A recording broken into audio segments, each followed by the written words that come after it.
Government کے وسائل ہوتے ہیں, ہمارے پاس گورنمنٹ کا پیسہ ہوتا ہے. ہم چاہتے تو منڈی لگی ہوئی تھی نا, وہ 20 کروڑ 25 کروڑ آفر کر رہے تھے, ہم زیادہ پیسے دے دیتے. گورنمنٹ کا پیسہ تھا جو پہلے ہوتا رہا ہے. اور یہ جو پیسہ انہوں نے استعمال کیا یہ بھی چوری کا پیسہ تھا. یہ کوئی ڈکلیئرڈ پیسہ تو نہیں تھا, یہ بلیک کا پیسہ تھا, یا انہوں نے سندھ گورنمنٹ کا پیسہ خرچ کیا تو انہوں نے خرید لیے لوگ. ہم نے پرنسپل فیصلہ کیا کہ ہم اس آکشن کے اندر حصہ نہیں لیں گے, کیونکہ اگر ہم گورنمنٹ کا پیسہ استعمال کرتے ہیں تو ہم لوگوں کا پیسہ, عوام کا پیسہ چوری کرتے ہیں, جو عوام کی ان کا حق ہے. گورنمنٹ گر جاتی ہے. سارے سمجھتے ہیں کہ جناب اب تحریک انصاف کی قبر کھد گئی ہے, عمران خان ہمیشہ کے لیے گیا اور مٹھائیاں بٹے گی. لیکن پاکستانی قوم وہ کرتی ہے جو اس نے کبھی پہلے کیا ہی نہیں. تو 10 تاریخ کو, اور میں آپ کو خود کہہ رہا ہوں 10 اپریل کو, میں خود ہی حیران کہ جو شام کو سینز دیکھے, جو لوگ سڑکوں کے اوپر آئے, جس طرح لوگ نکلے, میں بشرا بیگم کے ساتھ بیٹھا تھا تو ہم خود حیران رہ گئے کہ یہ ہوا کیا ہے. ہوا یہ کہ یہاں 90 کی دہائی میں 2 حکومتیں کرپشن میں نکالی گئی. جب وہ کرپشن میں جاتی تھی اور اسٹیبلشمنٹ نکالتی تھی, لوگ مٹھائیاں بانٹتے تھے. پھر جنرل مشرف آ گیا, 2 دفعہ کرپشن میں ان گورنمنٹس کو نہ کہ وہ خود اس نے مارشل لا لگا دیا. لوگوں نے مٹھائیاں بانٹی, لوگ ان کی کرپشن سے تنگ تھے, ان 2 جماعتوں کی. اس کے بعد جنرل مشرف نے ان کو NRO دے دیا, وہ واپس آ گئے. فیصلہ جنرل مشرف نے کیا NRO دینے کا, جب اس کے پاس رائٹ ہی نہیں تھا کہ عوام کا پیسہ چوری, کرپشن کا مطلب ہوتا ہے عوام کا پیسہ چوری ہونا, تو عوام کا پیسہ چوری ہوگا, جنرل مشرف معاف کر دیتا ہے ان کو. وہ آ جاتے ہیں اور 10 سال 4 گنا پاکستان کا قرضہ بڑھتا ہے. کرپشن کیسز انہی دوروں میں ان کے بنتے ہیں. یہ جو اب NRO لے رہے ہیں 2, یہ 95% کرپشن کیسز اس 10 سال کے بنے ہوئے تھے.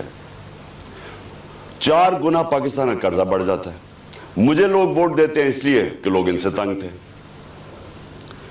اور اس کے بعد وہی اسٹیبلشمنٹ فیصلہ کرتی ہے کہ اب چینج کی وقت آ گیا اور وہ ان کو واپس لے آتی ہے, اور یہی کانسپریسی ہوتی ہے باہر, ایک بیرونی کانسپری اندر, اور یا فیصلہ ہو جاتا ہے.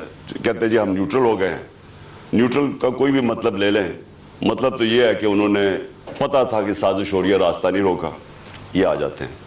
اب ہوتا کیا ہے, اسٹیبلشمنٹ کو اس ملک میں عادت پڑ گئی تھی کہ جدھر وہ لوگوں کو دھکیلیں گے لوگ ادھر چلے جائیں گے. جب وہ چینجز لے کے آتے ہیں مٹھائیاں بنتی ہیں. اسٹیبلشمنٹ کو یہ عادت تھی. ان کو ایک دھچکا پڑا کہ اس باری پاکستانی قوم نے فیصلہ کیا کہ نہیں, یہ جو 30 سال سے ملک کو چوری کر رہے ہیں ہم ان کے ساتھ نہیں جانا چاہتے, اور اس لیے وہ پبلک سڑکوں پہ آ گئی. میں نے عوام سے میں اٹھا ہوا ہوں.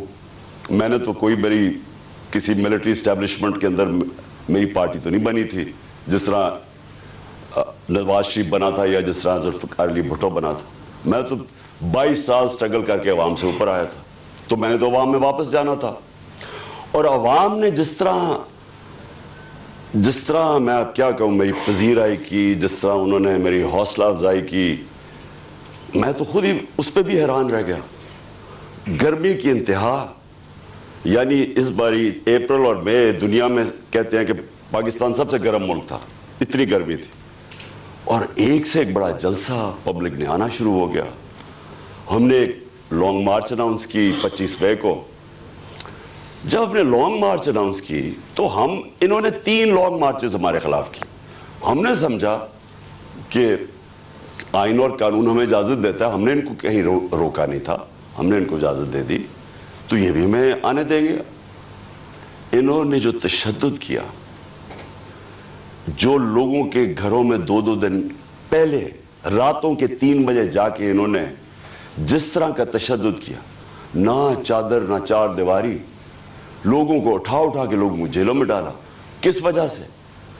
اس کے بعد انہوں نے جب وہ پروگرام میں احتجاج ہوا وہاں اسلام آباد میں, ان کے اوپر شیلنگ، فیملیز نکلی ہوئی ہیں، ان کے اوپر انہوں نے شیلنگ کی.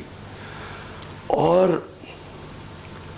ہم حیران کہ کیا ان کے لیے جائز ہے لانگ مارچ اور ہمارے لیے نہیں ہے؟ اوپر سے پہلے آپ بیرونی سازش کے تحت آئیں، پھر سارے چوروں کو اوپر بٹھا دیں، ہم احتجاج کریں تو ہمیں بھیڑ بکریوں کی طرح ڈنڈے ماریں. تو اس کے بعد انہوں نے سمجھا کہ یہ پارٹی بالکل ہی ختم ہو جائے گی، ممی ڈیڈی پارٹی ہے، یہاں تو عورتیں بچے آتے ہیں، تو انہوں نے سمجھا کہ ختم ہو جائے گی.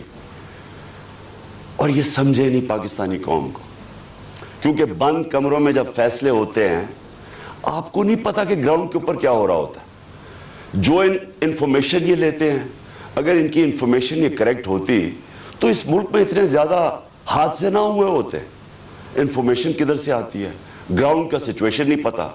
جب دیکھ رہے ہیں کہ پبلک نکلی ہوئی ہے اور انہوں نے ریجیکٹ کر دیا ان کو، قوم نظر آ رہا ہے کہ امپورٹڈ گورنمنٹ کو ریجیکٹ کر رہی ہے، بجائے وہ سائنس دیکھنے کے لیے جس طرح بھیڑ بکریوں کو مار مار کے سیدھے نہیں کرتے وہ شروع ہو گیا کرنا.